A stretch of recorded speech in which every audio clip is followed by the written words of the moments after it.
ஒரு பணக்காரன் தம் வீட்டு விண்டோவால் வெளியில் பார்க்குறப்போ ஒரு ஏழை மனுஷன் அந்த வீட்டோட டஸ்ட்பின்ல இருந்து தனக்கான உணவை தேடி எடுத்துக்கிட்டு போகிறான். அந்த மனுஷனை இந்த பணக்காரன் பார்த்துட்டு, தேங்க் காட், இந்த நிலைமையில நீ என்ன வைக்கல அப்படின்னு இறைவனுக்கு நன்றி செலுத்துகிறான்.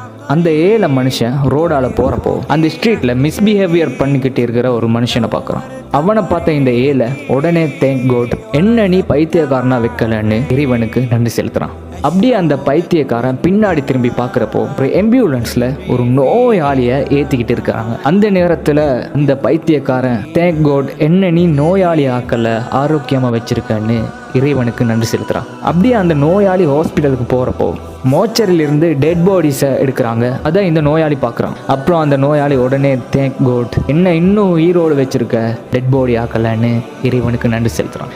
பட் அந்த டெட் பாடிஸ்க்கு இதெல்லாம் பார்க்க முடியாது, இறைவனுக்கு நன்றி செலுத்தவும் முடியாது. என்ன சொல்ல வரேன்னா, ஒவ்வொரு நாள் விடியலும் நாம் கேட்காமலே நமக்கு கிடைக்கிற பரிசு, நாம் விடுற ஒவ்வொரு மூச்சும் இறைவன் எண்ணி போட்ட பிச்சை. சரிங்களா? எத்தனையோ பேர் இந்த வீடியோ போரிங்காக இருக்குதுன்னு தள்ளி விட்டுட்டு போயிருப்பாங்க. பட் நீங்கள் இந்த வீடியோவை முழுசாக பார்த்தீங்க, இறைவனுக்கு நன்றி செலுத்துங்க. அடுத்த நிமிஷம் நிச்சயம் இல்லாத வாழ்க்கையை அழகுப்படுத்துறது நம்ம கையில் தான் இருக்குது.